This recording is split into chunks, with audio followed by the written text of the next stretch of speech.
Assalamualaikum warahmatullahi wabarakatuh. Kembali lagi bersama saya di channel Ngulik Sejarah. Pada kesempatan kali ini saya akan kembali lagi membacakan suatu kisah misteri yang berjudul Tumbal Janin, bagian yang pertama. Cerita kali ini ditulis oleh Ras140217. Apabila kalian ingin membaca tweetnya secara langsung, seperti biasa saya akan mencantumkan linknya pada kolom deskripsi video kali ini. Yuk daripada kita lama-lama, kita langsung saja menuju ke ceritanya. Pesugihan bukan hal baru untuk kita dengar. Setiap daerah dan sudut bumi ini di mana kita berpijak, Om rasa sudah pasti pernah mendengar istilah tentang pesugihan.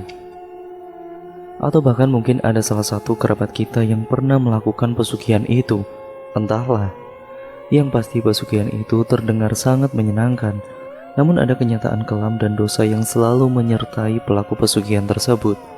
Salah satunya harus rela menyerahkan nyawa anak istri ataupun kerabatnya demi harta dan tahta kekayaan dunia yang fana ini. 2011, Pulau Kalimantan. Nama daerahnya sengaja Om tutupi karena sangat terlalu sensitif untuk sebagian orang. Seorang gadis muda duduk di sebuah taman di tengah kota.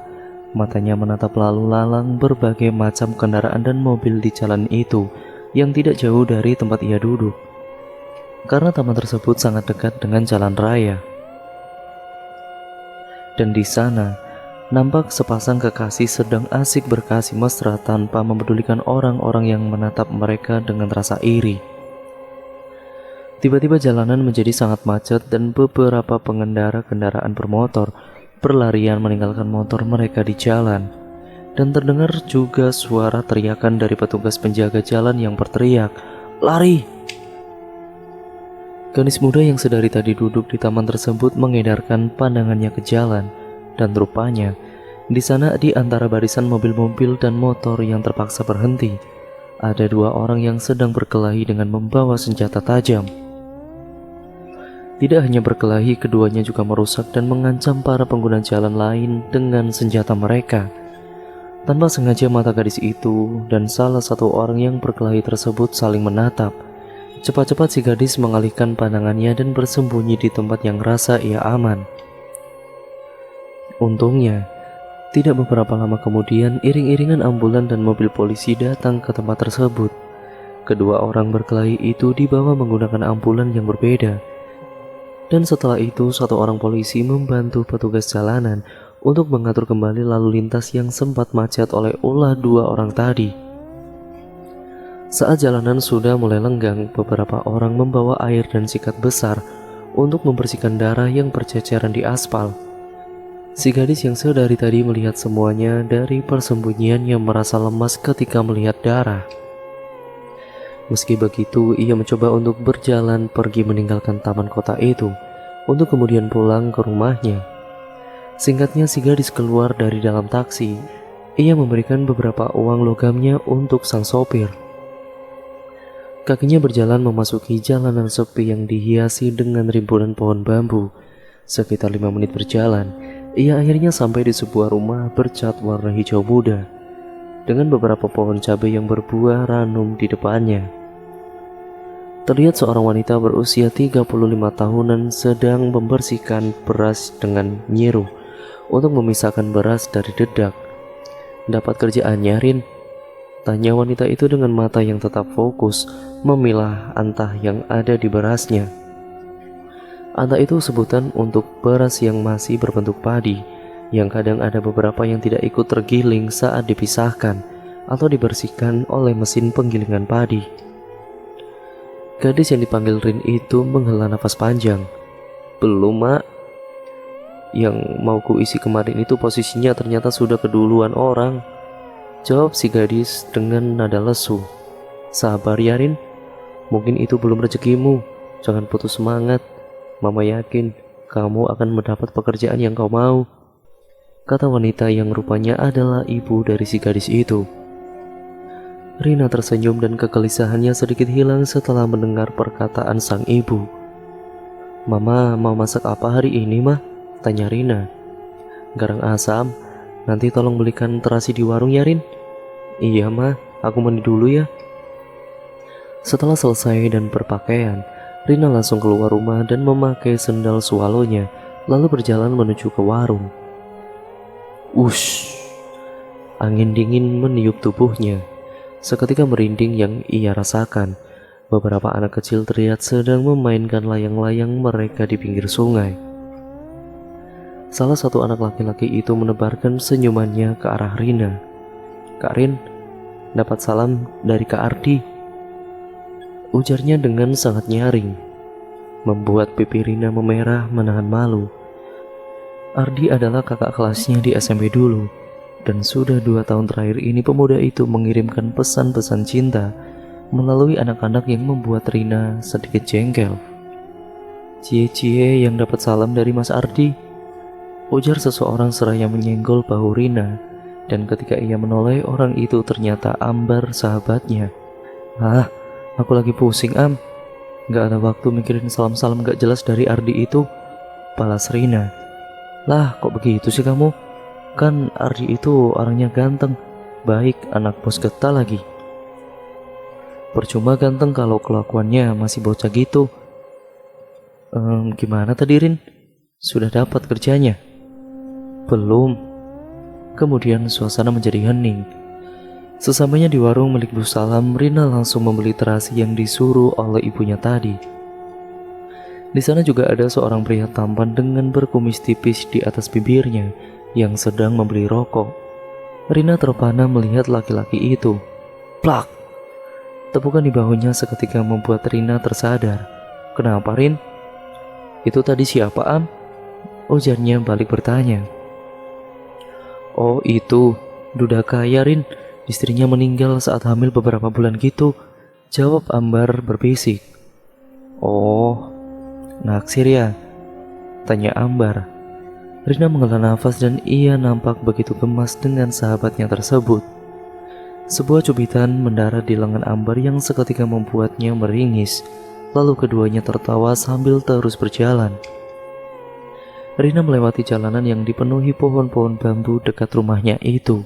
Semilir angin menyapu lembut dedaunan yang berserakan di tanah, dan beberapa daun melayang jatuh di sekitar Rina. Cepat-cepat ia melangkah menjauhi area tersebut, yang kata orang adalah tempat yang dihuni dan dijaga oleh mereka yang tidak kasat mata. Sesamanya di rumah, Rina langsung membantu ibunya untuk memotong timun serta kacang yang baru saja dipetik dari kebun kecil milik ibunya. "Rin, nanti tolong jaga rumah dan adikmu ya. Abah dan Mama mau ke rumah nenek untuk malam ini. Sepertinya besok pagi baru bisa pulang," kata ibunya yang baru saja selesai membersihkan kepala ikan patin. "Iya mah," jawab Rina singkat. Saat keduanya sedang asik di dapur untuk menyiapkan makan malam, ayah dan adik laki-laki Rina pun pulang. Adik laki-lakinya itu langsung dimarahi oleh ibu karena pulang terlalu sore. Rina tersenyum, kemudian puas melihat adik nakalnya itu dijewer oleh ibunya. "Rin, tolong ambilkan handuk dan sabun," ujar ayah dari arah luar rumah. Rina bergegas kemudian mengambil apa yang disuruh oleh sang ayah, lalu membawanya keluar rumah. Laki-laki berusia 45 tahunan itu terlihat sedang menangkap anak-anak ayam yang akan dibawa oleh induknya untuk tidur di atas pohon. "Iya, terima kasih ya nak, taruh saja dulu di situ," kata ayahnya sembari memasukkan anak-anak ayam ke dalam kandang yang berada di bawah rumah.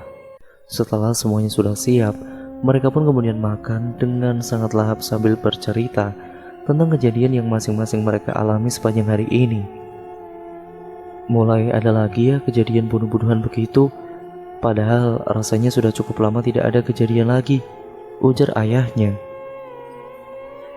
"Semakin rusak saja moral-moral anak muda zaman sekarang," celetuk ibunya. "Kalau kau melihat lagi kejadian-kejadian seperti itu, baiknya langsung pergi saja Rin. Abah takut kau akan menjadi korban salah sasaran dari senjata-senjata yang mereka bawa itu. Duh, Abah tidak sanggup membayangkannya." "Cuma Kak Rin saja yang dikasih peringatan," ujar adiknya. "Siapa bilang cuma Kak Rina? Kamu juga harus pergi kalau melihat kejadian-kejadian perkelahian begitu, Riz. Jangan ditonton. Potong ibunya. Setelah selesai makan, Rina dan juga adiknya itu membereskan piring bekas makan mereka. Rizky yang baru berusia 10 tahun itu sudah terbiasa membantu kakaknya untuk mencuci dan lain-lain. Terkadang ia juga ikut memasak. Di rumah itu tidak ada perbedaan antara laki-laki dan perempuan.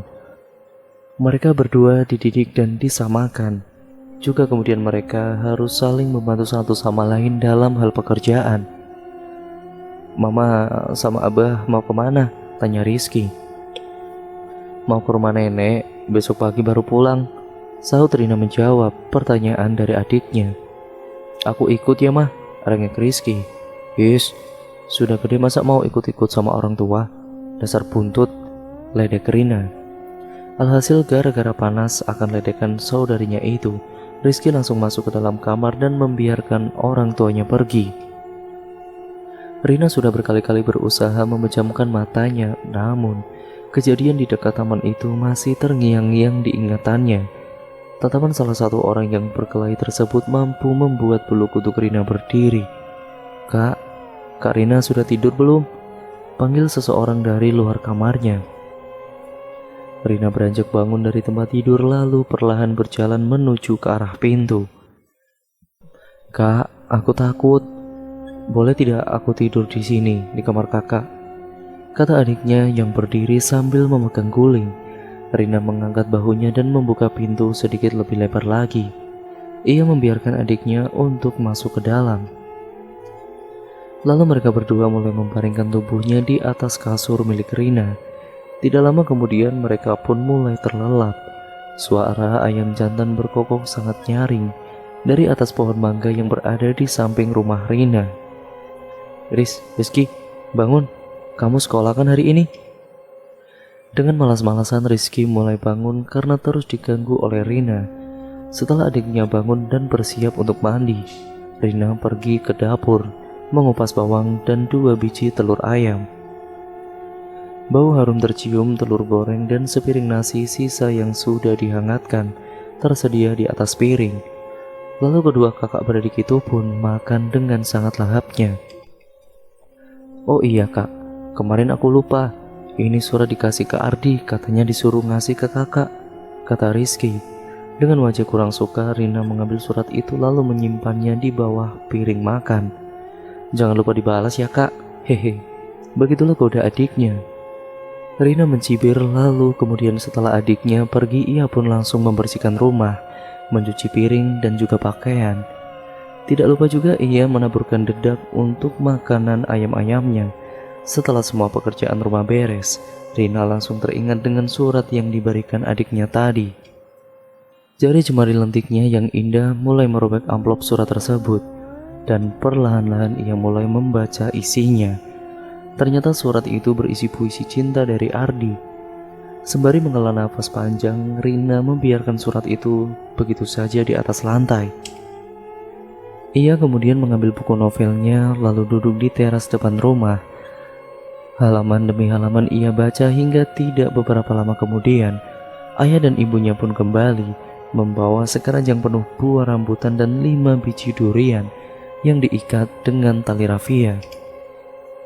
Mata Rina berbinar-binar melihat oleh-oleh yang dibawa oleh orang tuanya itu.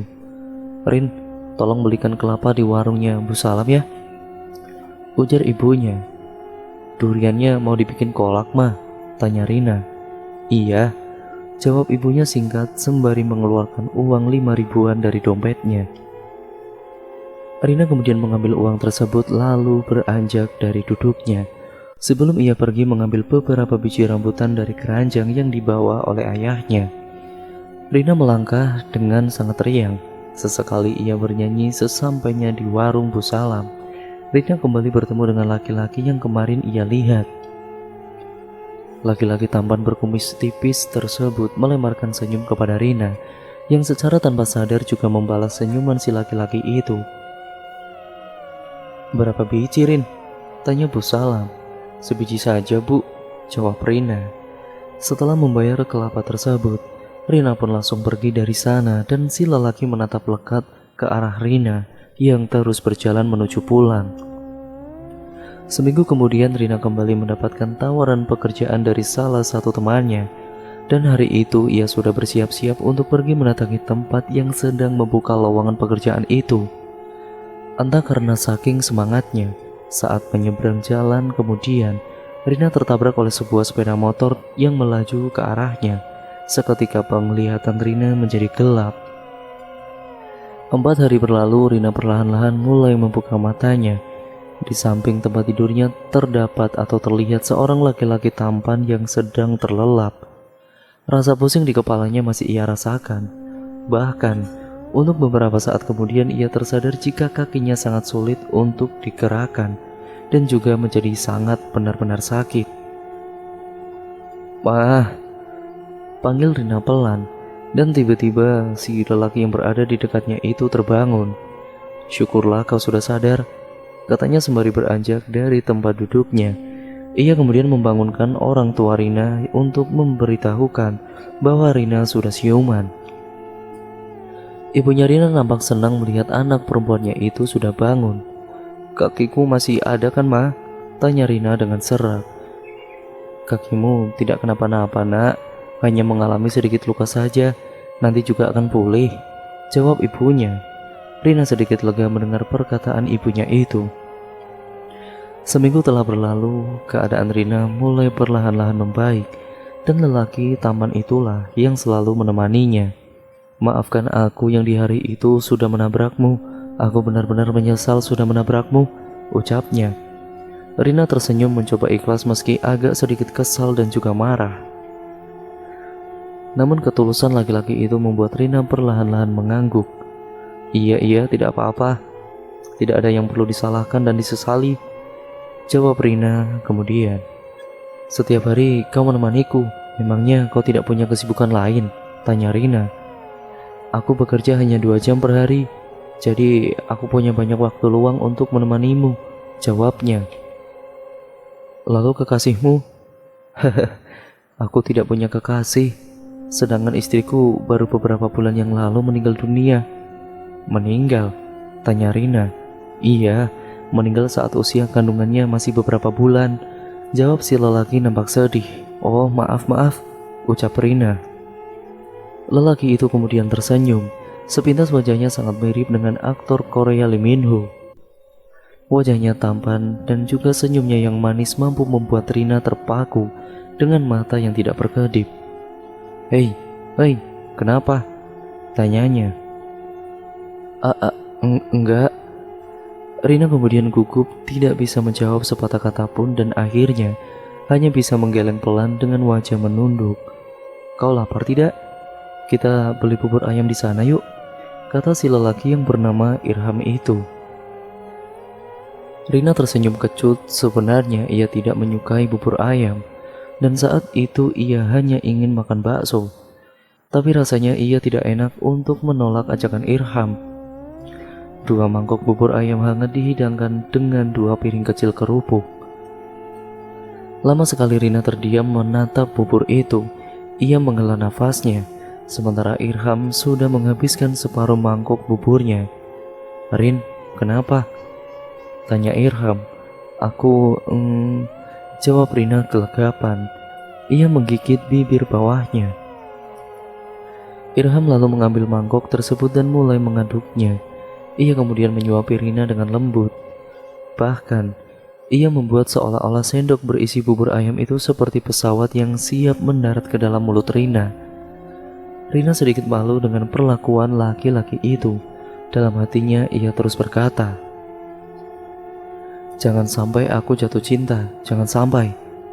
Dia memperlakukan aku begini hanya karena rasa bersalahnya telah menabrakku," batin Rina.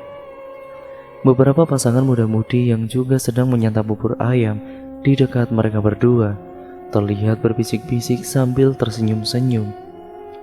"Aku sudah kenyang," ucap Rina. Sedikit lagi, biar kau cepat sehat. Dan aku janji, kalau kau sudah bisa jalan nanti, aku akan mengajakmu jalan-jalan, mengelilingi kota ini," kata Irham sembari menyuapi Rina.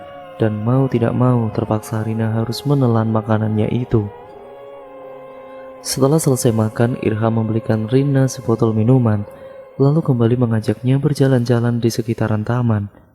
2 bulan telah berlalu. Kedekatan antara Irham dan juga Rina semakin terlihat. Namun begitu, Rina masih bisa untuk mengontrol perasaannya terhadap Irham. Hari itu Irham datang membawa 2 ekor ayam dan rempah-rempah masakan ke rumah Rina. Ia juga memberikan beberapa lembar baju untuk Rizky dan juga orang tua Rina. "Rin, bagaimana kakimu?"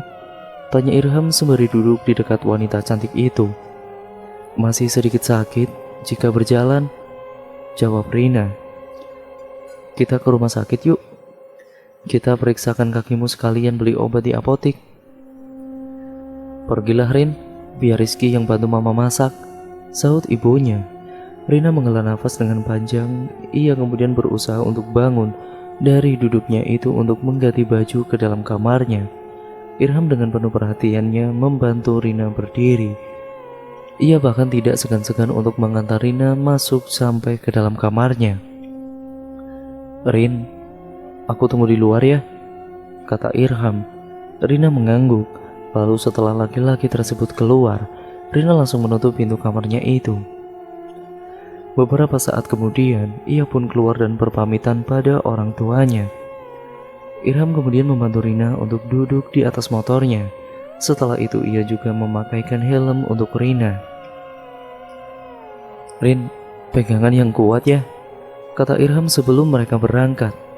Perasaan Rina rasanya semakin tidak karuan saat motor yang sudah melaju dengan kencang itu. Ia kemudian disuruh memeluk laki-laki itu dari belakang. Beberapa orang yang sedang duduk-duduk di warung kopi desanya itu menatap lekat ke arah mereka. Rina sedikit malu, namun ada perasaan bangga juga di hatinya. Terlebih lagi ketika mereka berpapasan dengan teman-teman perempuan Rina yang benar-benar tercengang melihat mereka berdua. Singkatnya, setelah dari rumah sakit, Irham mengajak Rina untuk jalan-jalan berkeliling kota yang ada di salah satu pulau Kalimantan. Rina sedikit senang dan perasaannya benar-benar saat itu bagaikan bunga yang bermekaran pada musim semi. "Rin, kita makan di sana saja yuk," ajak Irham seraya menuju ke arah warung lalapan yang ada di seberangan jalan. "Tapi aku..." Ucapan Rina kemudian terhenti. Matanya menatap lekat ke arah mobil dan juga motor-motor yang berlalu lalang tanpa henti. Irham kemudian tersenyum, seolah tahu apa yang sedang dipikirkan oleh gadis itu. Ia lalu menggendong Rina dan berjalan menyeberangi jalan, membuat beberapa pengendara motor tersenyum-senyum menyaksikan keduanya. Setelah sampai di warung makan tersebut, Irham memilih sebuah meja yang menghadap ke arah jalan. "Kau mau makan apa, Rin?" tanya Irham dengan lembut. "Terserah kau saja," jawab Rina yang benar-benar tidak banyak mau itu. Irham lalu berjalan ke arah gadis penjaga warung makan. Ia memesan 2 porsi lalapan burung dan 2 gelas es jeruk. Beberapa gadis di sana tidak henti-hentinya berbisik-bisik dan menatap Irham dengan bibir yang tersenyum. "Mereka sepertinya menyukaimu," bisik Rina, dan kemudian Irham tertawa, lalu menatap mata Rina dalam-dalam. "Kau sendiri bagaimana?" tanya Irham. Kemudian Rina tersipu malu. Ia kemudian memalingkan wajahnya dari Irham. Entahlah, kurasa hanya orang gila yang tidak menyukaimu. Kau kan orangnya baik dan tampan kan?" potong Irham seraya tertawa tergelak setelahnya. Lalu beberapa saat kemudian, makanan yang tadi dipesan Irham sudah terhidang di meja. Selesai makan, keduanya kembali melanjutkan perjalanan mereka. "Kau suka novel ya?" tanya Irham. "Iya, aku suka. Kenapa emangnya, Ham?" jawab Rina singkat. Motor itu membawa keduanya ke sebuah toko buku di pinggir jalan. Irham lalu membantu Rina untuk turun dari motor. "Kau suka novel apa?" tanya Irham. Dengan malu-malu, Rina menjawab pelan, "Novel cinta atau yang bergenre roman seperti itu." Irham kemudian tersenyum, lalu mulai memilih-milih buku-buku novel di sana. Ia membeli cukup banyak buku dan memberikannya pada Rina. kau serius ini membelikan semuanya untukku? Irham tersenyum sambil mengangguk. Menjelang Isya, keduanya barulah sampai di rumah Rina. Wajah Rina sedikit pucat, takut kalau kena marah ayahnya. Tapi ternyata tidak. Irham langsung meminta maaf pada orang tua Rina karena sudah membawa anak gadis mereka berjalan-jalan hingga malam. Mau makan dulu, Ham? Tidak usah, Paman. Aku langsung pulang saja, jawab Irham. Sepulangnya Irham, Rina langsung bergegas mandi lalu masuk ke dalam kamarnya. Kak, panggil Rizky. Kenapa? Kak Ardi bilang kalau... Rizky, tolong jangan bahas masalah Ardi dulu. Kakak ngantuk, mau tidur, potong Rina. Rizky kemudian menghela nafas, lalu keluar dari dalam kamar kakak perempuannya itu. Rina kemudian tersenyum sembari membayangkan wajah tampan dari Irham. Ia sangat berharap bisa menjadi kekasih laki-laki itu. Namun entahlah, apakah itu mungkin batinnya. Suara jangkrik dan kodok saling bersahutan bersama teman-temannya, bermain di antara rumputan dan juga pohon-pohon, membuat siapa saja yang mendengarnya akan terhanyut dalam mimpi. Perlahan-lahan mata Rina mulai terpejam dan angannya mulai menghilang, berganti dengan mimpi indah sepanjang malamnya. Pagi-pagi sekali ibunya membangunkan Rina. Rina tampak malas-malasan untuk membuka matanya. Ia merasa enggan untuk bangun dari mimpi indahnya itu. Rin, ayo bangun. Gadis itu jangan kebiasaan bangun siang, Rin, ujar ibunya yang seakan tidak rela jika anak gadisnya bangun kesiangan.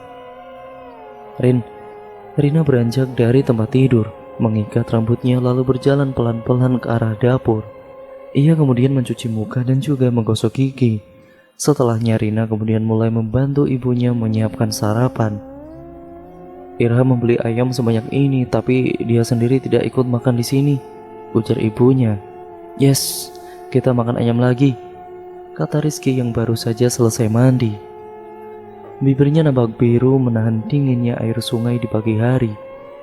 Beberapa saat kemudian, sepanci nasi panas yang masih mengepulkan asap disajikan dengan sepiring sayur jantung, yaitu jantung pisang dan juga ayam goreng dan satu cobek sambal. Mereka berempat pun makan dengan sangat lahap, bahkan Rizky sampai beberapa kali menambah. Kak, kemarin aku dikasih uang oleh Kak Ardi 20.000, ujar adiknya sembari menutup mulut ketika sadar ibunya sedang menatap lekat ke arahnya. Oh, berarti hari ini tidak ada uang jajan untukmu ya, kata ibunya dengan cepat. Tapi kan Ma, uangnya sudah habis. Kemarin aku belikan gado-gadonya Bu Nur sama teman-teman, rengek Rizky. Uang segitu banyak kau belanjakan gado-gado dengan teman-temanmu, gumam ayahnya. Kak, balas surat Kak Ardi ya, biar aku yang ngasih ke Kak Ardi, ucap adiknya. Buat apa juga? Biar kau dikasih uang lagi, terus kau gunakan untuk mentraktir teman-temanmu itu. Secara tidak langsung kau sudah menjual aku demi uang, Riz. Bentak Rina mencubit kesal lengan adiknya. Sudah, jangan berkelahi. Cepat habiskan makanan kalian, tegur ayahnya yang baru saja menyelesaikan makannya. Kamu taruh di situ saja piringnya, Rin. Tidak usah dicuci, biar nanti saja mama yang mencucinya. Selesai makan, Rina pun duduk-duduk santai di luar rumahnya sambil berjemur di bawah matahari pagi yang sudah mulai bersinar tersebut. Di tangannya ada sebuah buku novel pemberian dari Irham. Rin, mama ke pasar dulu ya, pamit ibunya setelah beberapa saat kemudian. Iya mah. Halaman demi halaman ia baca karena terlalu asik membaca, sampai-sampai ia tidak menyadari kedatangan Ardi di sana. Assalamualaikum, Rin, ucapnya dengan pelan, namun cukup mengagetkan gadis itu. Kau, sedang apa kau di sini? Alih-alih menjawab salam dari Ardi, Rina malah langsung melancarkan pertanyaan kepada pemuda tampan tersebut. Aku mau mengantar ini.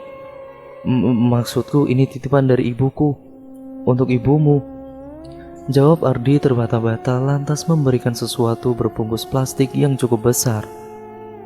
Oh, Sampaikan terima kasih kami pada orang tuamu, kata Rina. Bagaimana keadaanmu, Rin? Apa kakimu masih sakit? Tanya Ardi, kemudian Rina menggeleng.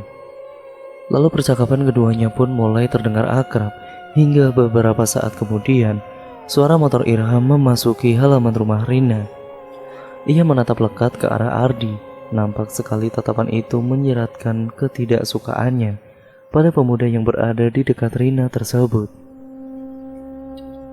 Rin, aku mau mengajakmu jalan-jalan. Bisa kita pergi? Ujar Irham tanpa mempedulikan Ardi yang berada di dekat gadis itu. Maaf Ham, aku harus nunggu beliau pulang terlebih dahulu, jawab Rina pelan.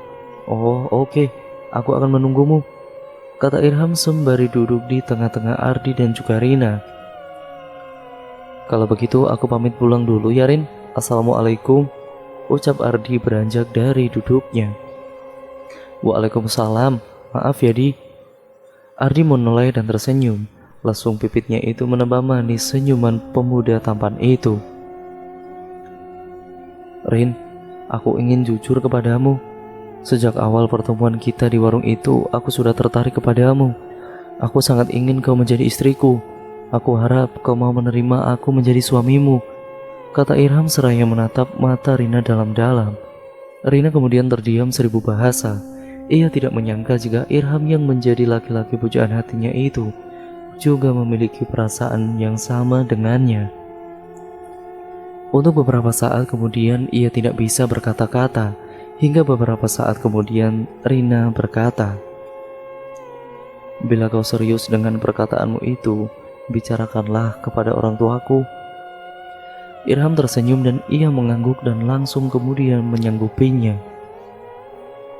Singkat cerita, pesta pernikahan Irham dan Rina pun diadakan. Jalanan menuju ke rumah Rina dihias dengan janur kuning. Beberapa macam bunga ditaburkan di sekitar pelaminan. Rina kemudian bagaikan seorang putri yang cantik duduk di samping pangeran yang begitu tampan. Bibir kedua pengantin tersebut tidak henti-hentinya mengembangkan senyum bahagia. Setelah 3 hari tinggal di rumah Rina, Irham pun mengajak istrinya untuk tinggal di rumah miliknya sendiri. Alasannya agar tidak terlalu merepotkan orang tua Rina. Selayaknya istri, Rina pun mengikuti ajakan suaminya tersebut tanpa ragu sedikit pun. Rumah itu kecil namun sangat rapi dan berkesan mewah. Ada 3 kamar di rumah itu, dan salah satunya adalah kamar mereka berdua. Kamar yang terkunci ini jangan sekali-kali kau kesana ya Rin, kata Irham. Kenapa? Di sana itu ada beberapa barang berharga peninggalan ibuku, jawab Irham dengan singkat. 2 bulan telah berlalu, akhir-akhir ini Rina nampak sakit. Ia sering mual-mual dan wajahnya juga pucat. Bahkan saat melihat beberapa makan tertentu, ia akan langsung muntah. Jauhkan bawang itu, baunya membuat perutku mual, ujar Rina saat Irham mengupas bawang merah untuk memasak nasi goreng pagi itu. Loh, bukannya kamu sangat suka bawang? Iya, tapi sekarang tidak lagi.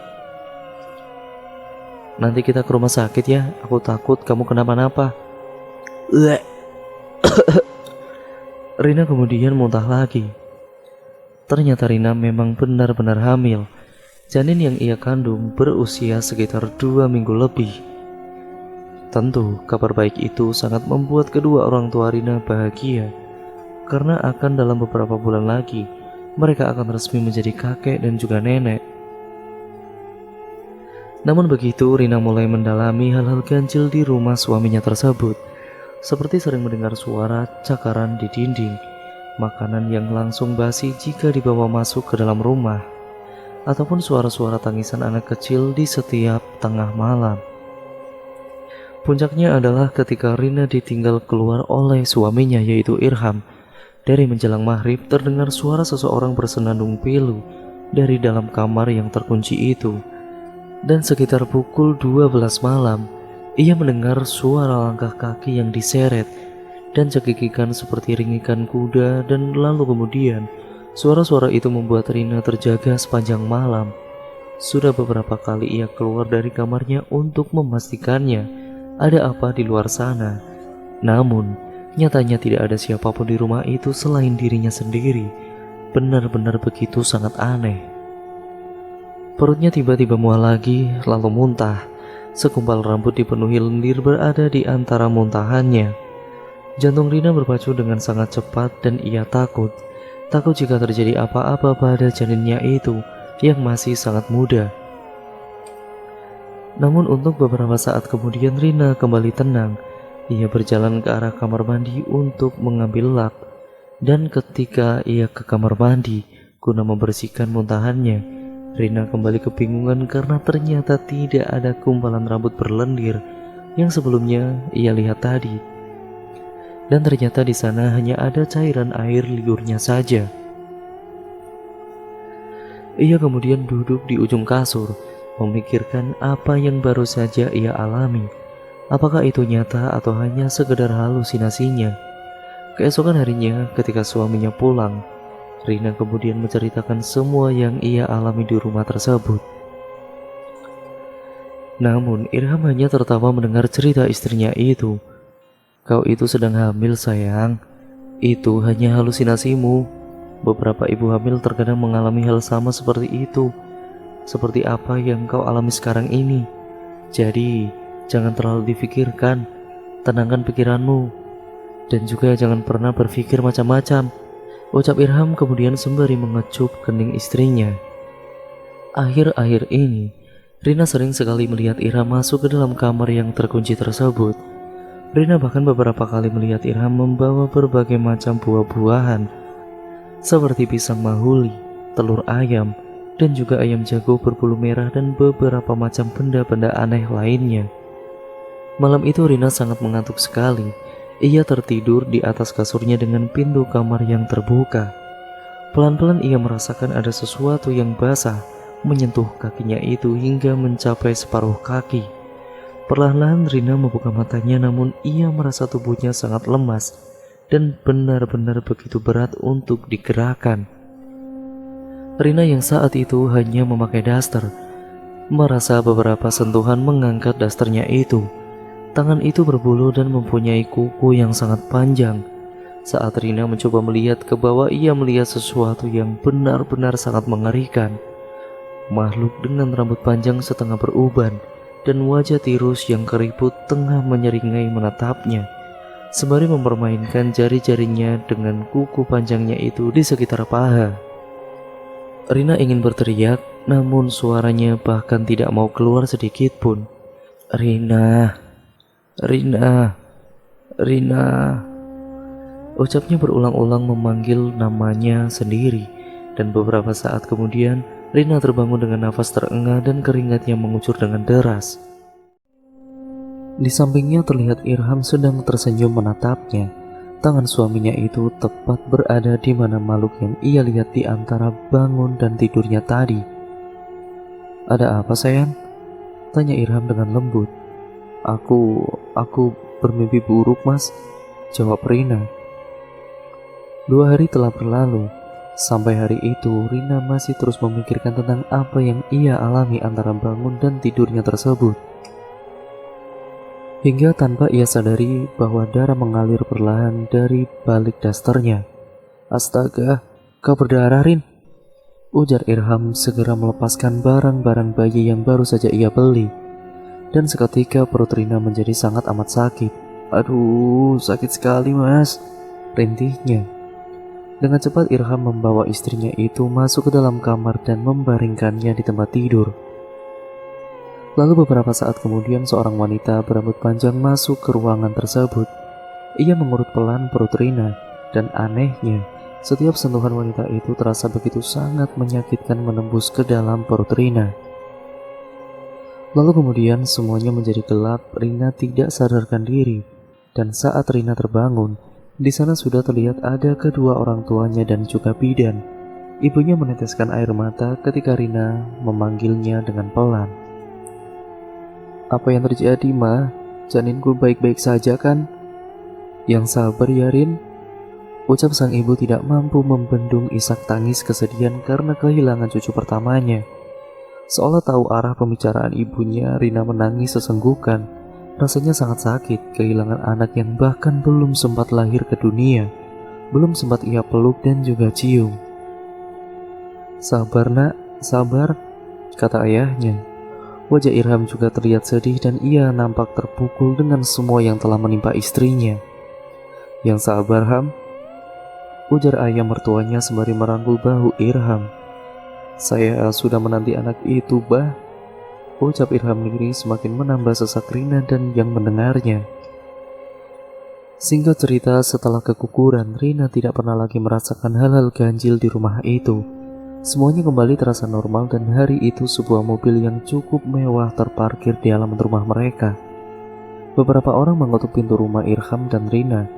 Saat pintu terbuka, Irham tersenyum menyambut kedatangan orang-orang tersebut. Mereka nampak berbincang-bincang setelah kemudian orang-orang itu pergi. Rina menanyakan tentang mereka pada suaminya.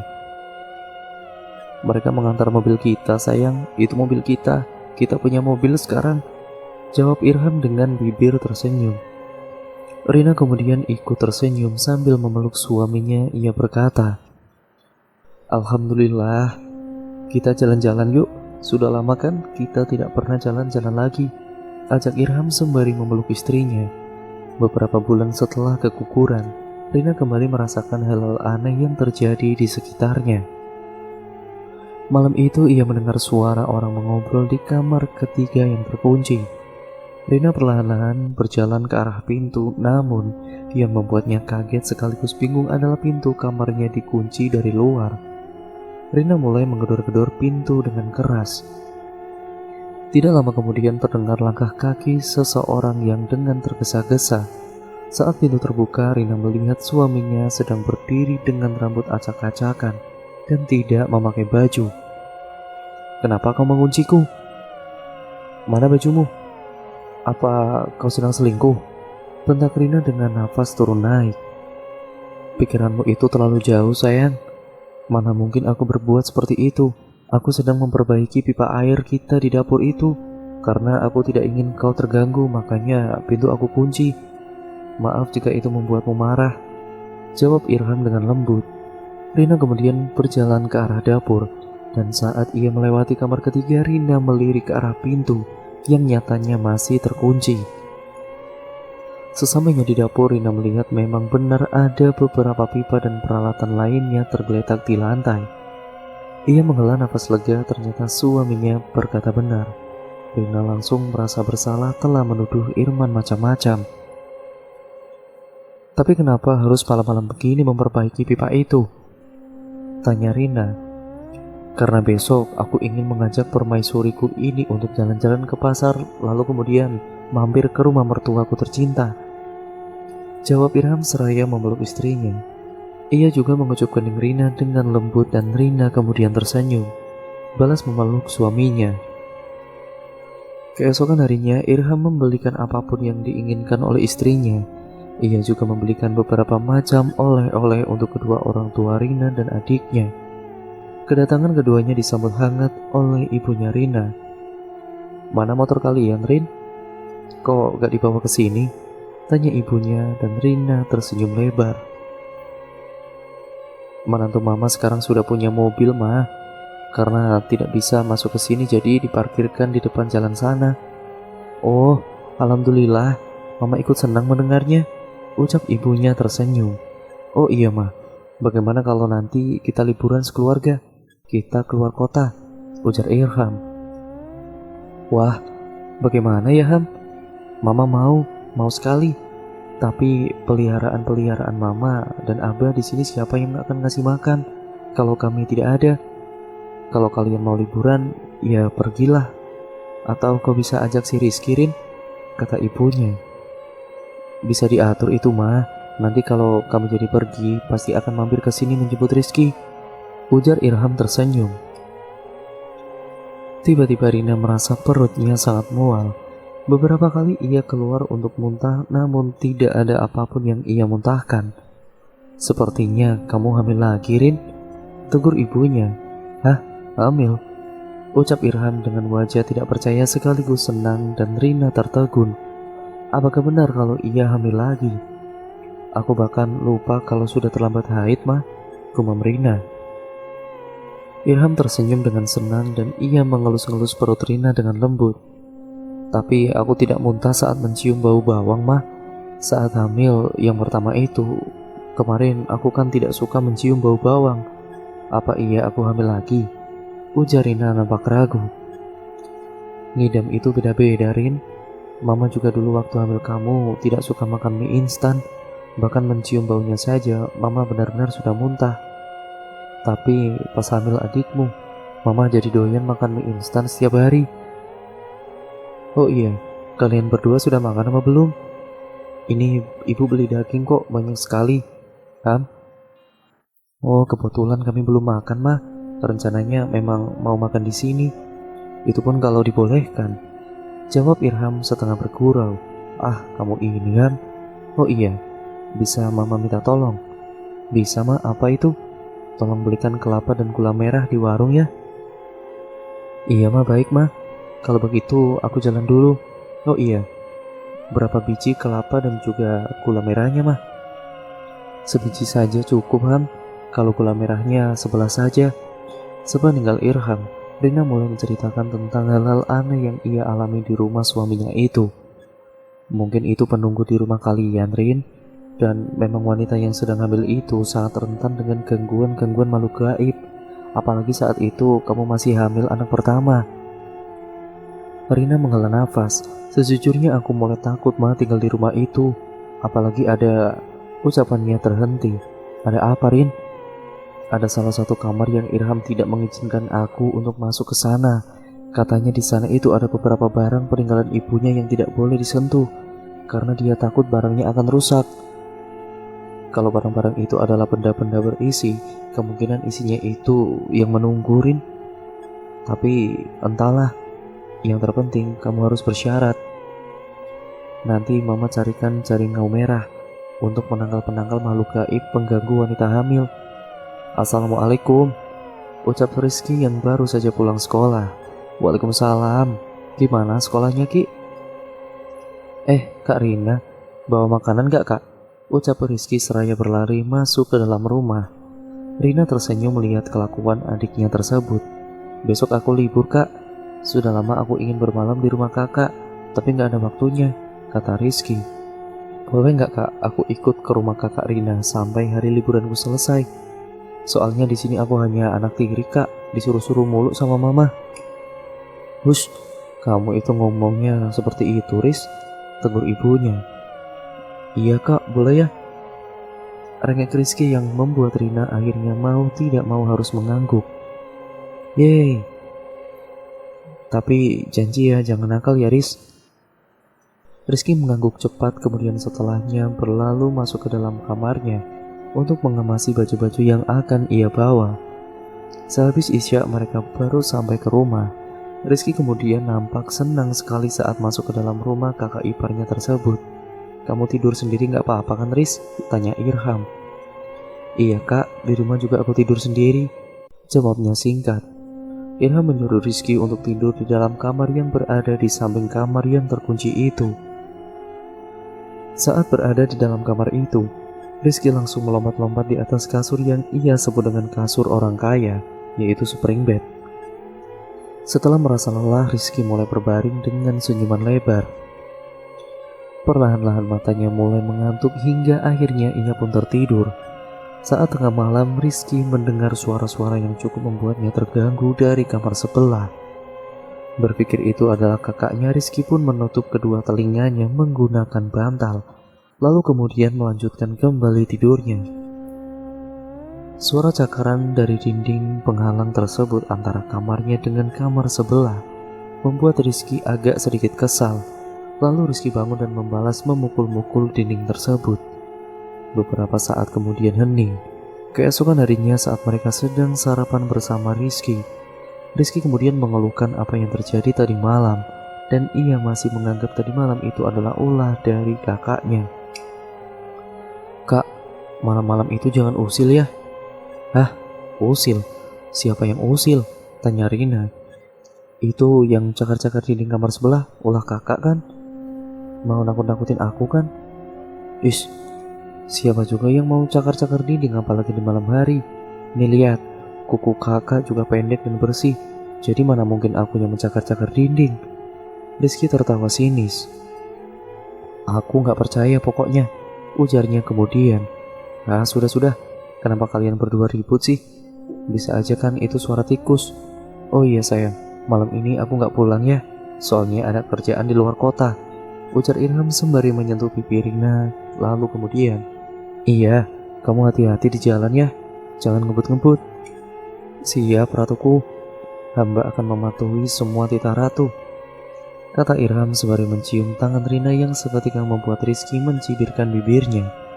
Siang hari berlalu dengan cepat dan malam pun tiba. Riz, tidur sama kakak yuk, ajak Rina.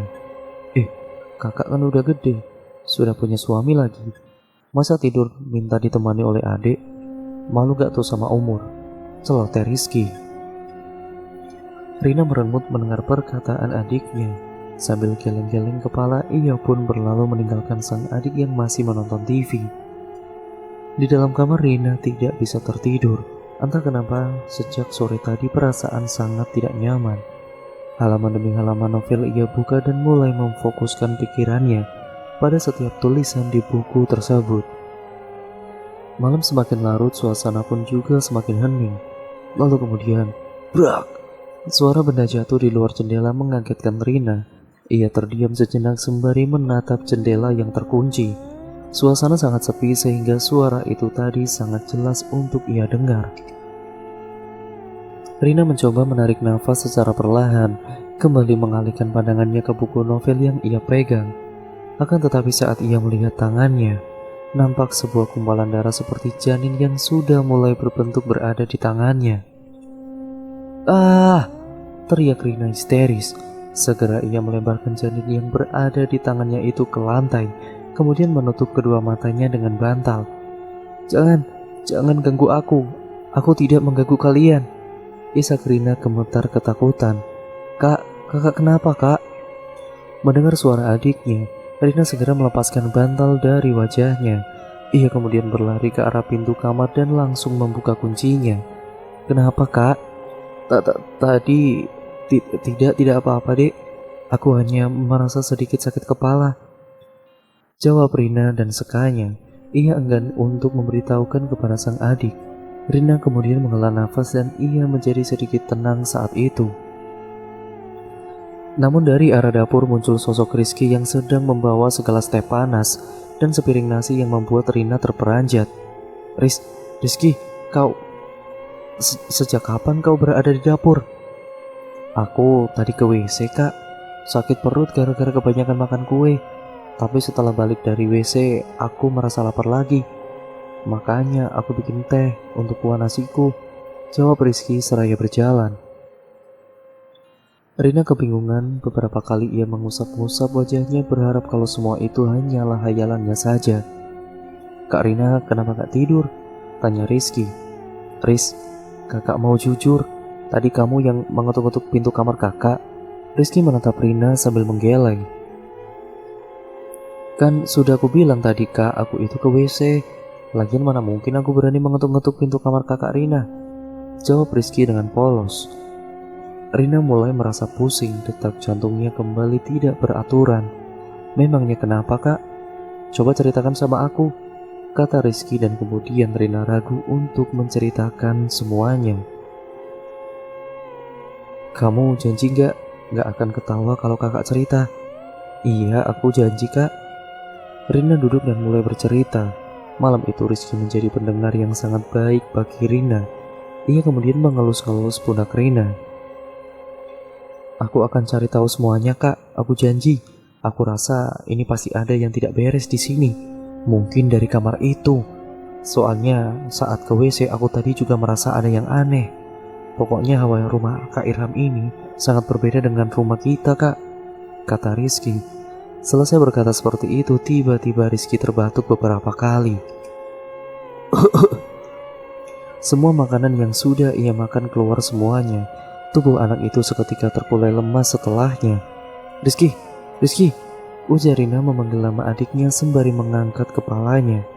Rina sangat takut dan panik. Tubuh Rizky juga menjadi sangat dingin. Ya Tuhan, kau kenapa Rizky?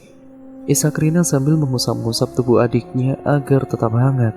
Hampir 20 menit Rina duduk diam sambil memangku adiknya yang sudah terkulai lemas tersebut. Namun, sang adik tidak kunjung sadarkan diri. Perlahan-lahan dalam kebingungannya, Rina teringat kejadian sewaktu SMP dulu. Ada salah satu murid yang pingsan saat upacara.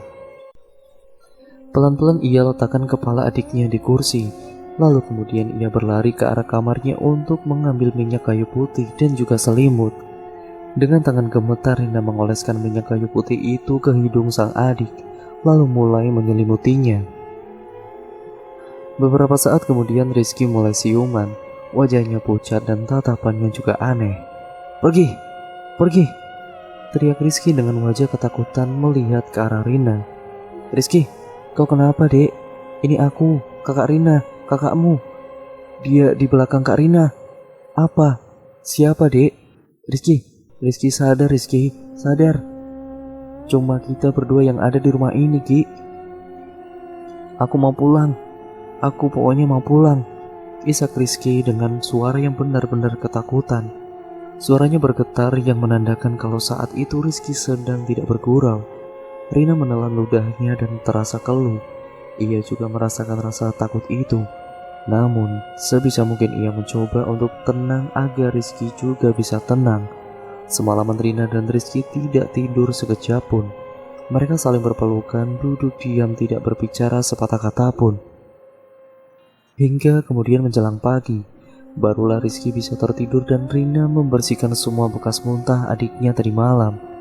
Pukul 9 pagi. Setelah mengerjakan semua pekerjaan rumah, Rina berbaring sebentar di kamarnya. Namun baru saja ia memejamkan matanya, tiba-tiba perut Rina terasa ada sebuah tangan yang mencengkeram erat perutnya. Membuat Rina seketika membuka mata, namun matanya tidak melihat siapapun di sana. Tapi perutnya masih terasa sangat dicengkeram. Ia sedikit menekan perutnya yang sakit dan entah apa itu. Rina merasakan perutnya membentuk benjolan keras sebesar kepalan tangan orang dewasa. Rasanya jika ditekan benar-benar sangat sakit. Aduh, ya Tuhan. Duh, sakit sekali. Rizky, teriaknya tertahan memanggil sang adik. Pintu kamarnya tiba-tiba tertutup dengan sendirinya. Sangat jelas Rina melihat sosok perempuan yang sama dengan yang dulu pernah ia lihat di antara bangun dan tidurnya. Sosok itu menyeringai menatap Rina.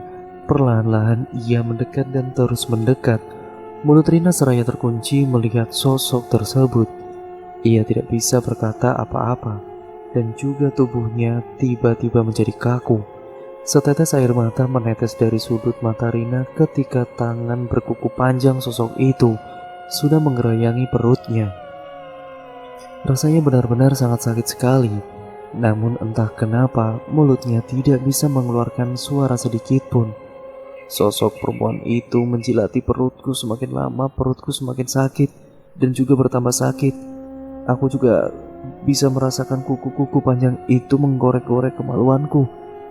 Rasanya benar-benar sangat sakit, luar biasa sakit. Rasa sakit yang tidak akan pernah aku lupakan sampai akhir hayatku nanti. Cerita Rina di kala siang hari itu, di saat hujan memandang atau hujan panas. Bulu-buluan di sekujur tubuh Om Ras terasa benar-benar merinding begitu mendengar ceritanya. Air matanya deras mengalir, menahan sakit dan rasa takutnya. Kak Rina, Kak Rina, panggil suara Rizky lambat-lama terdengar sebelum Rina benar-benar pingsan tidak sadarkan diri.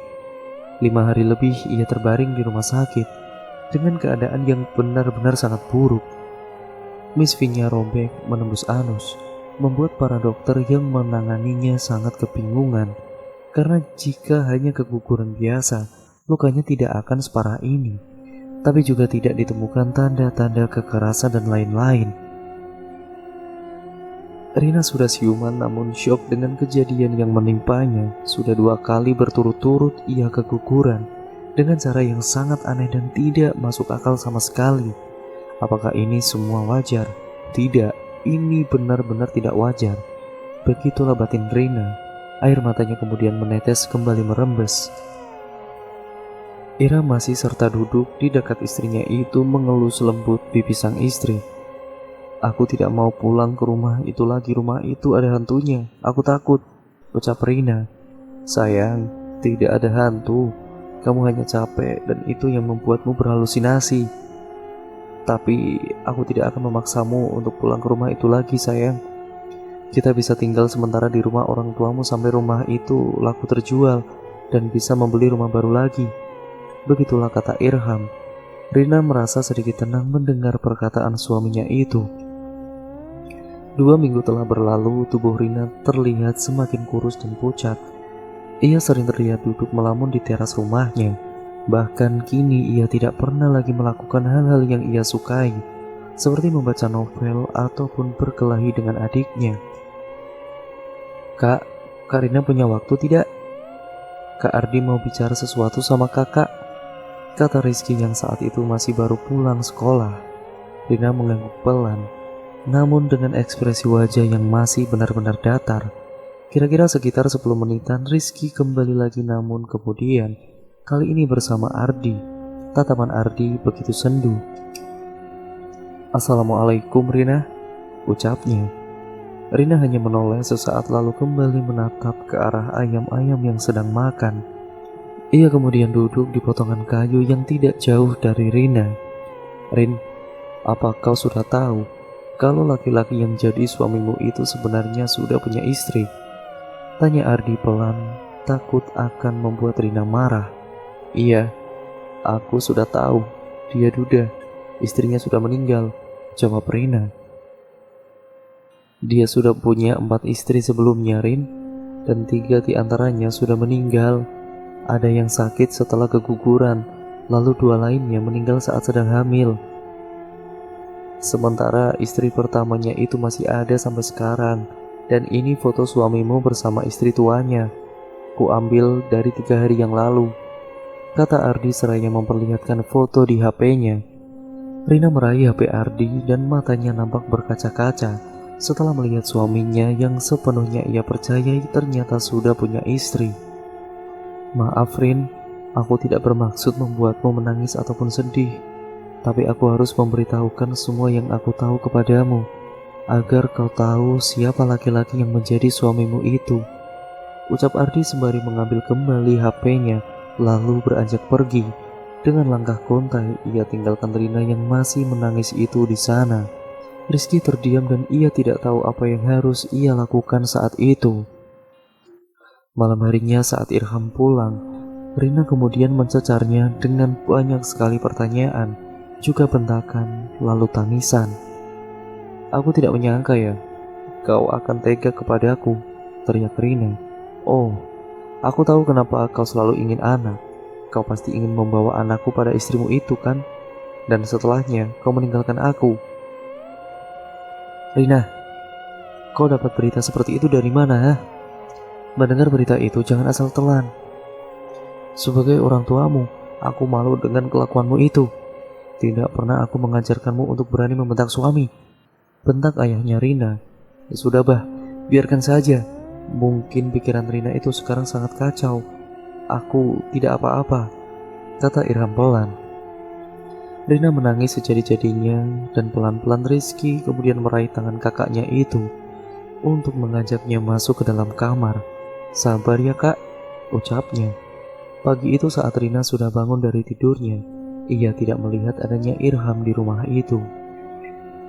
Suamimu tadi malam pamit pergi, katanya ada urusan pekerjaan, ujar ibunya saat melihat Rina ke dapur. Dia pembohong, Ma. Dia masih punya istri saat menikah denganku. Kata siapa, Rin? Dan apa kamu yakin kalau apa yang kamu katakan itu benar? Ada buktinya tidak? Kata Ardi, dan dia juga memperlihatkan foto Irham dengan istrinya sedang mesra-mesraan, Ma. Jawab Rina. Ardi, di mana dia tahu tentang semua itu? Aku tidak bisa memaksa Mama untuk percaya. Yang pasti aku mulai ragu dengan ketulusan Irham kepadaku. Apalagi kata Ardi, ketiga istrinya sebelum aku semuanya meninggal dunia saat hamil ataupun setelah keguguran. Dan hal yang sama terjadi juga kepadaku. Aku mulai berpikir kalau selama ini Irham hanya ingin anak dariku untuk ia bawa kepada istrinya. Astaga, jauh sekali pemikiranmu itu, Rin. Kalau Irham memang hanya ingin anak darimu, mana mungkin dia merawat dan menjagamu setelah kau 2 kali keguguran. Sudah, Arin, jangan mudah termakan omongan orang.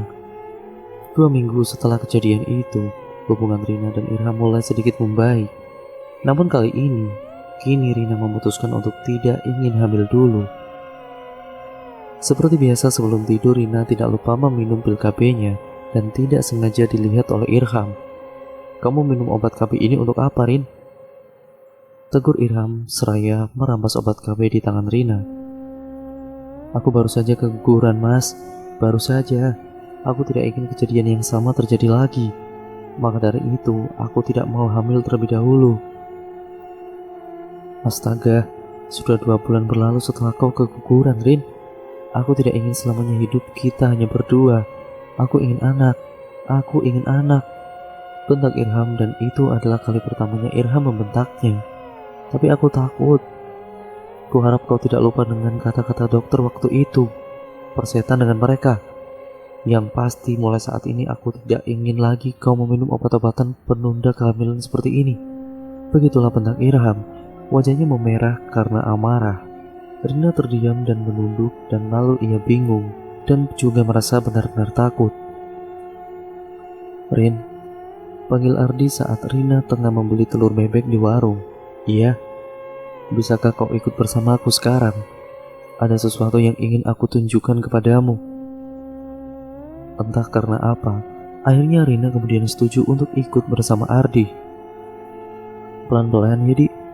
Jahitanku kadang-kadang masih sakit, ujar Rina saat sudah berada di atas motor milik Ardi. Pemuda itu membawa Rina dengan sangat berhati-hati. Singkat cerita, akhirnya mereka sampai di rumah milik Irham. Di depan rumah itu mobil milik suaminya terparkir. Loh, kenapa dia ada di sini? Bukannya rumah ini sudah dijual? Gumam Rina dengan dada berdegup kencang. Ardi menarik lengan Rina ke arah pintu rumah. Ardi menggedor-gedor pintu tersebut dengan penuh emosi. Saat pintu terbuka, terlihat seorang wanita cantik berusia 30 tahunan berdiri di pintu. Siapa, sayang? Ujar suara laki-laki dari dalam rumah. Mendengar suara laki-laki itu, dada Rina terlihat naik turun. Wajahnya terlihat tegang, menahan tangis dan amarahnya. Rina mendorong tubuh perempuan itu, lalu ia masuk ke dalam rumah, diikuti Ardi yang berjalan di belakangnya. Perempuan tadi berusaha mencegah Rina untuk masuk lebih jauh lagi ke dalam rumah, namun Ardi menghalanginya dengan cepat. Rina berteriak histeris meluapkan semua amarahnya pada Irham yang sedang duduk di atas kursi. Bangsat, bajingan, sialan kau Irham, teriak Rina. Namun Irham terlihat santai-santai saja menghadapi Rina. Lalu kau mau apa? Salah sendiri kau tidak mau lagi untuk hamil, ujarnya membuat Rina begitu emosi. Oh, jadi ini orangnya yang sudah memberitahukan kepadamu tentang aku. Kata Irham tersenyum sinis sembari menatap Ardi. Aku minta cerai sekarang, aku minta cerai, teriak Rina seraya menarik tangan Ardi untuk keluar dari rumah itu.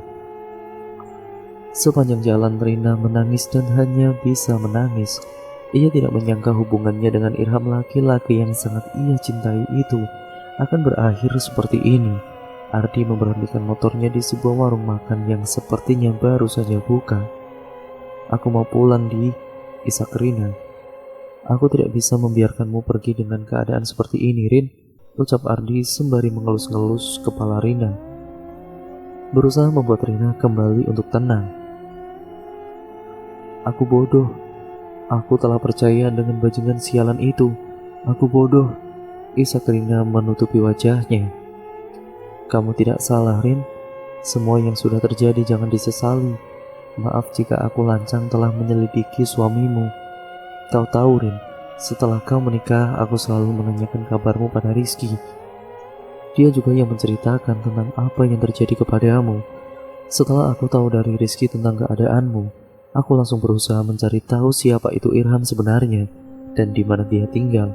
Tentunya penyelidikan ini tidak kulakukan sendirian, melainkan ditemani oleh beberapa teman-temanku.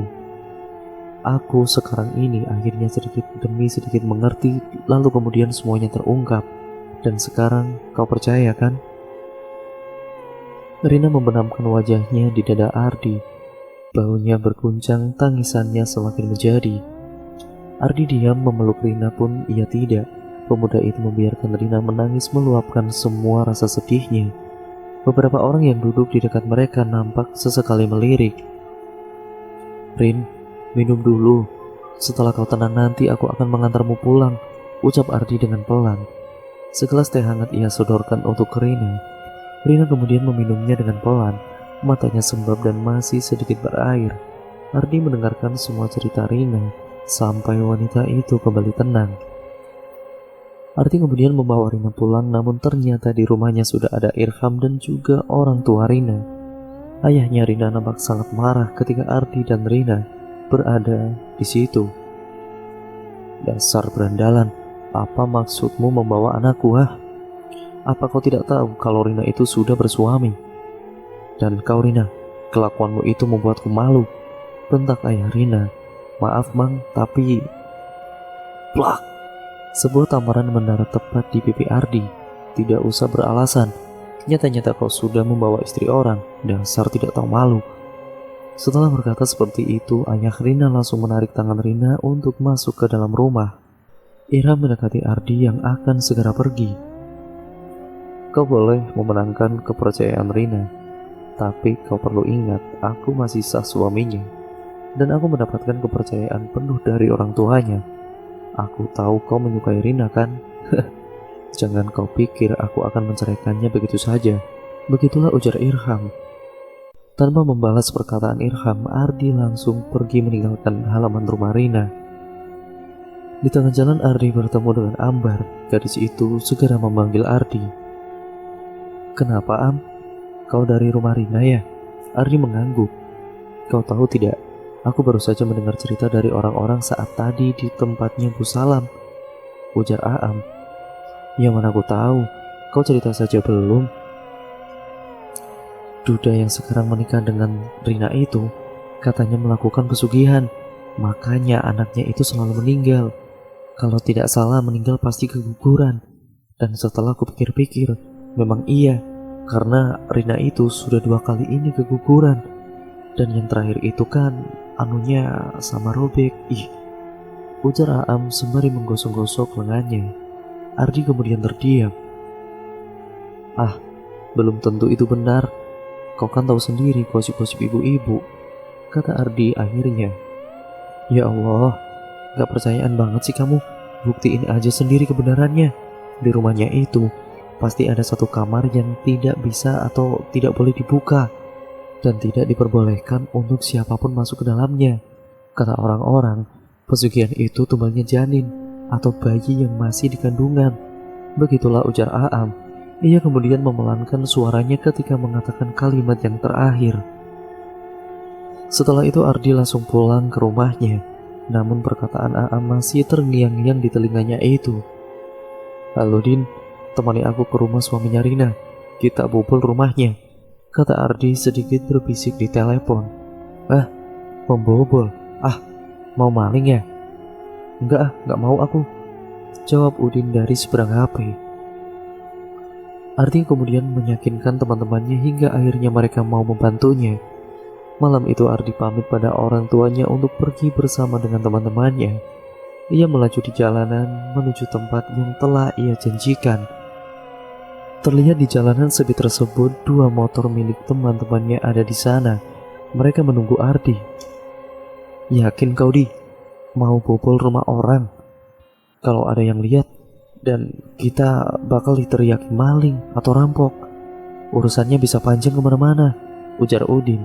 "Aku yakin, makanya agar tidak ketahuan orang, aku butuh bantuan kalian semua," jawab Ardi.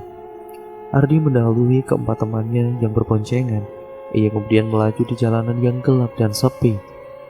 Beberapa saat kemudian akhirnya mereka pun sampai di halaman rumah, yaitu rumah Irham. Rumah itu nampaknya sedang kosong. Udin kemudian mengeluarkan beberapa peralatan untuk merusak kunci rumah dan kemudian menyerahkannya kepada Ardi.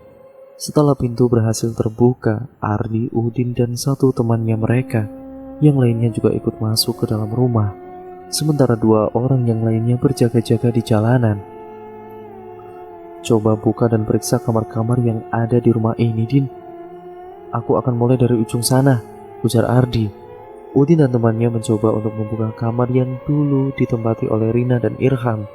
Sementara Ardi berjalan masuk sedikit lebih jauh hingga ia tiba di depan pintu kamar yang terkunci sangat rapat. Hidungnya mencium aroma-aroma aneh dari dalam. Kamar itu begitu menarik perhatian Ardi. Sementara itu Udin duduk di ujung kasur seraya menyulut rokoknya. Namun beberapa kali ia menghidupkan koreknya selalu mati tiba-tiba, seperti ditiup oleh sesuatu. Din, kau dengar itu, Din? Ujar temannya yang sedari tadi melihat-lihat isi kamar tersebut. Akan tetapi ketika ia melihat Udin, ternyata Udin sudah menyeringai dengan wajah yang sangat datar. Udin, jangan berulah. Tidak lucu tau, Din, tegur temannya. Namun Udin tetap terdiam. Ia terus menyeringai sambil menatap pintu dan kemudian dengan rokok yang masih terselip di tangannya. Plak! Udin ditampar dengan sangat keras oleh temannya yang mulai ketakutan. Udin berdiri dan kemudian langsung mencekik leher temannya itu hingga wajahnya mulai memerah. Untungnya pemuda tersebut berhasil menendang biji milik Udin. Lalu kemudian saat cekikannya terlepas, ia berlari menjauh. Dan pintu kemudian terbuka. Di kamar itu ada sebuah tempat tidur usang dengan kasur tipis yang berjamur. Di sampingnya ada sebuah meja kecil yang di atasnya ada sisir dengan rambut belang putih dan hitam yang masih menempel. Lalu di atas meja bundar setinggi lutut di sudut kamar ada beberapa toples berisi uang. Saat Ardi memegang satu persatu toples tersebut, tiba-tiba terdengar suara kereot-kereot dari ranjang. Seperti ada sesuatu yang bangkit dari sana. Tapi Ardi menoleh. Ia tidak melihat apapun berada di sana. Udara di dalam sana semakin panas terasa. Ardi mulai bersolawat untuk mengusir rasa takutnya dan tiba-tiba saja muncul. Hawa panas dan dingin terasa saling bertabrakan. Ketika Ardi mulai melantunkan solawat, tiba-tiba dari arah luar rumah terdengar beberapa kali suara klakson. Mendengar hal itu, Ardi langsung bergegas keluar dari rumah tersebut. Namun saat ia akan keluar, matanya tidak sengaja melihat sesajen di bawah ranjang. Ardi berjongkok dan sangat kaget melihat sosok kepala yang menyeringai berada di atas nyiru itu. Astagfirullahaladzim. Bertepatan dengan itu, pintu kamar ditutup oleh seseorang dari luar. Ardi berusaha membuka pintunya, namun pintu sepertinya masih ditahan oleh seseorang.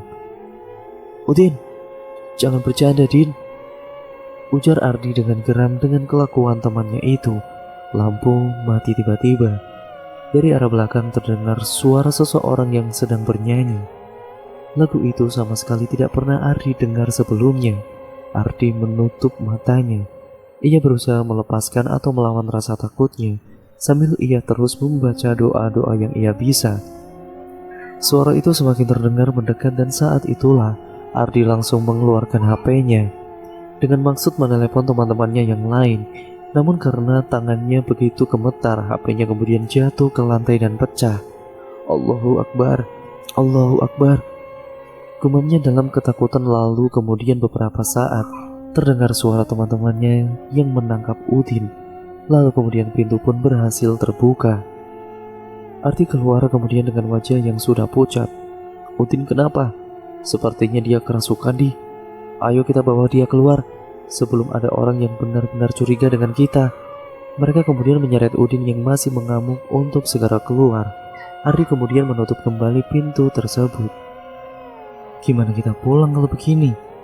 Ardi menghela nafas panjang. Pikirannya benar-benar kalut pada saat itu. Ia benar-benar tidak menyangka akan menempatkan teman-temannya dalam keadaan sekacau saat itu. Seorang bapak-bapak yang kebetulan lewat di sana langsung berhenti ketika melihat Ardi dan teman-temannya berada di situ. Kenapa? Teman kami seperti orang kerasukan, Pak, jawab salah satu di antara mereka. Waduh, kenapa bisa sampai kerasukan? Ya sudah, Ayo kita bawa ke rumah Haji Dullah. Ardi dan teman-temannya saling bertatapan, lalu kemudian mengangguk. Mereka pun membawa Udin mengikuti si bapak tadi.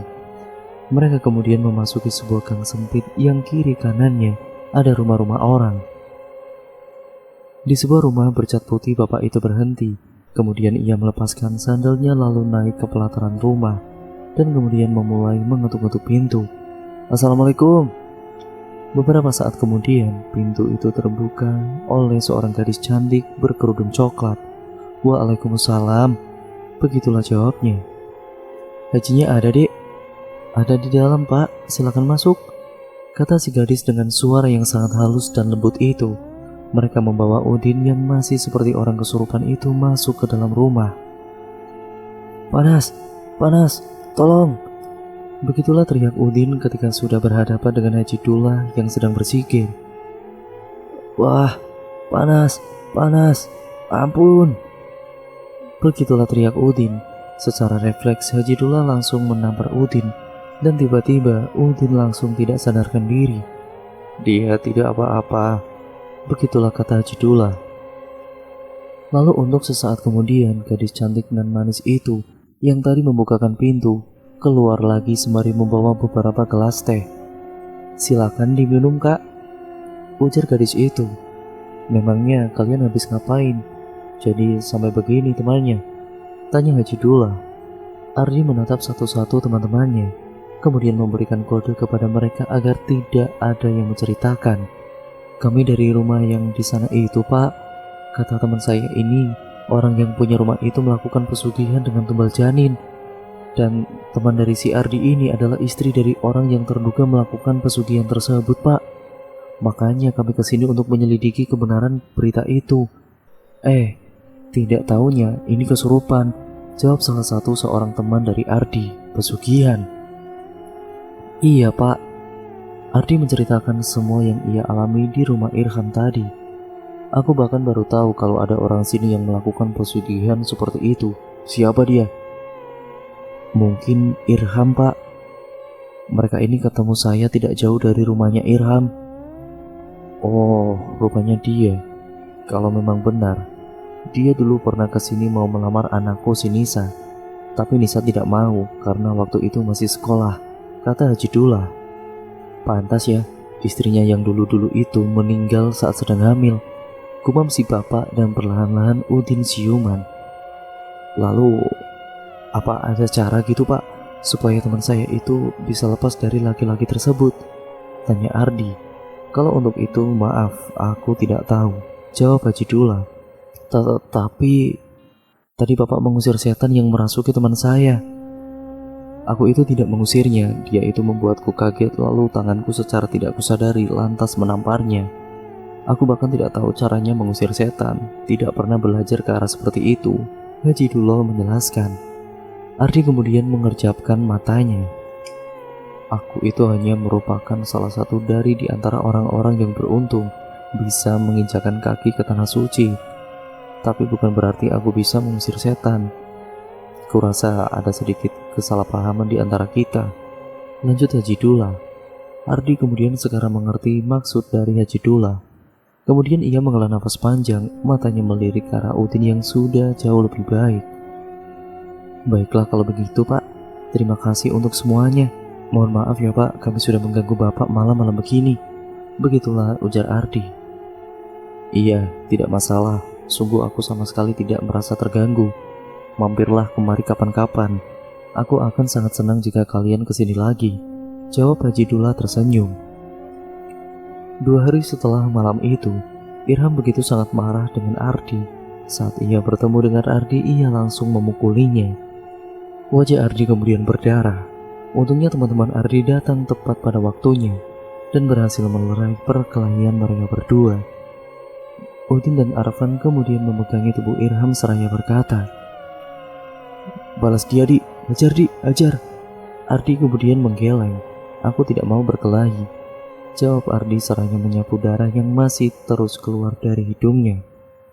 "Lepaskan saja," lanjut Ardi sebelum pergi dari tempat itu dengan mengendarai motornya.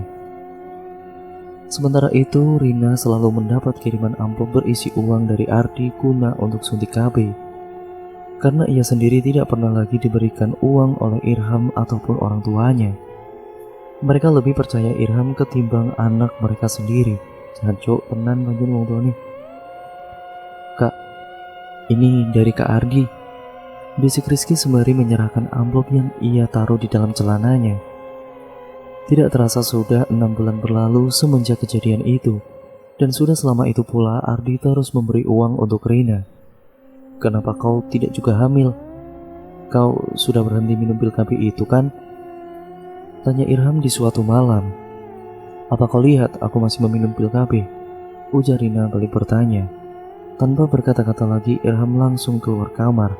Watak asli lelaki itu benar-benar buruk. Hari itu Rizky pulang dengan wajah yang sendu. Ia kemudian mendekati Rina yang sedang menjemur pakaian basah. Kak Rina tahu tidak, minggu depan Kak Ardi itu menikah, ucap Rizky dengan pelan. Rina kemudian terdiam.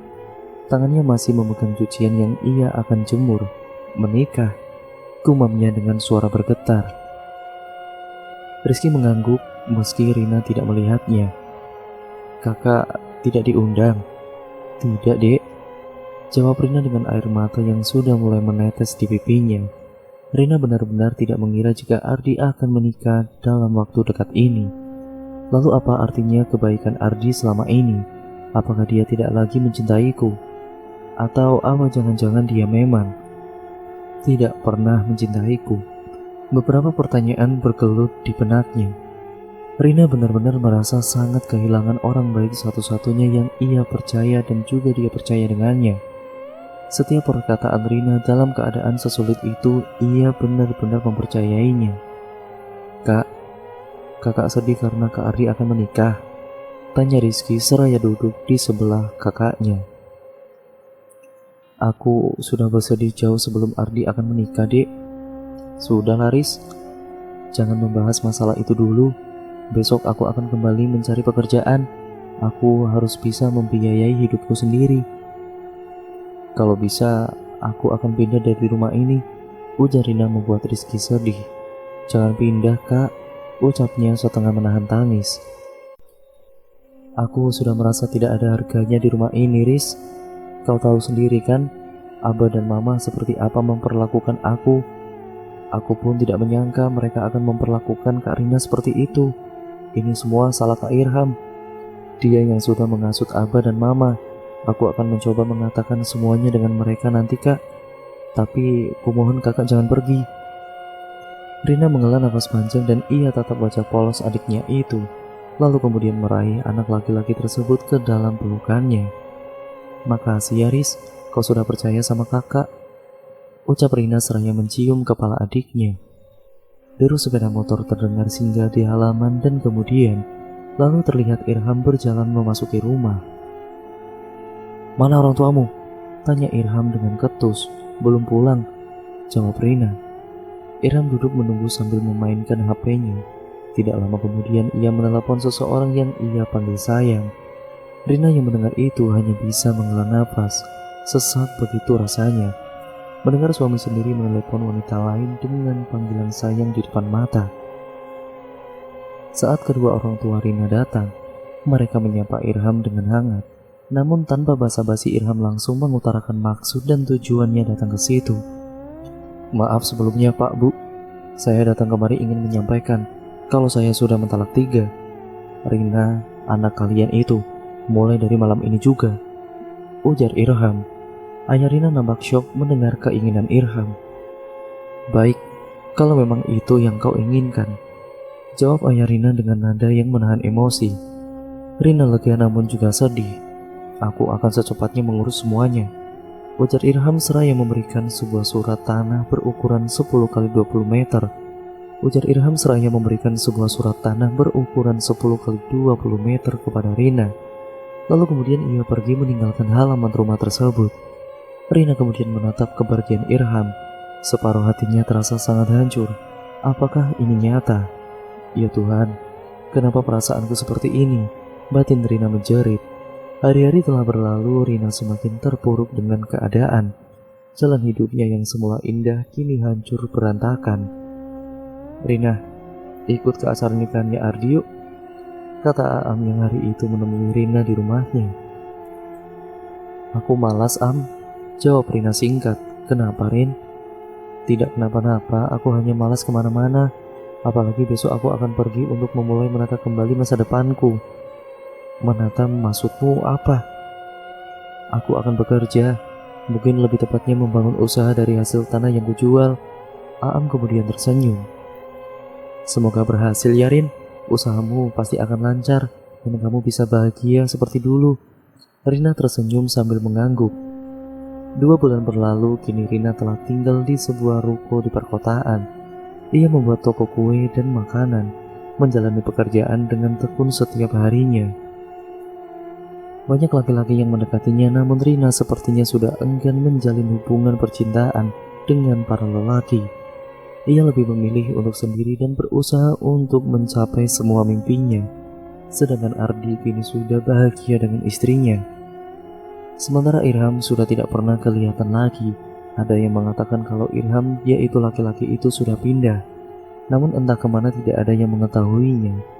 Ia pergi setelah orang-orang sudah mengetahui tentang apa yang ia lakukan selama ini. Sampai sekarang rumahnya masih ada dan dibiarkan kosong begitu saja. Tidak ada yang berani untuk menempati rumah itu. Konon katanya, rumah itu sudah dikuasai oleh makhluk jahat yang kadang-kadang menampakkan diri antara jam 2 atau jam 3 subuh. Dan cerita pun akhirnya selesai sampai di sini. Terima kasih untuk kalian semua yang sudah menyimak video kali ini ya teman-teman. Jadi pada video kali ini merupakan part terakhir dari cerita ataupun part yang sebelumnya.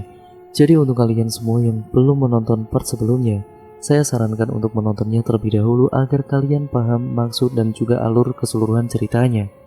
Terima kasih untuk kalian semua yang sudah menyimak video kali ini. Jangan lupa untuk like, komen, dan share ya teman-teman. Jangan lupa pula untuk klik tombol subscribe serta nyalakan tombol lonceng notifikasinya agar kalian tidak ketinggalan video terbaru selanjutnya dari channel ini. Sekian dan terima kasih, sampai berjumpa di video yang selanjutnya. Wassalamualaikum warahmatullahi wabarakatuh.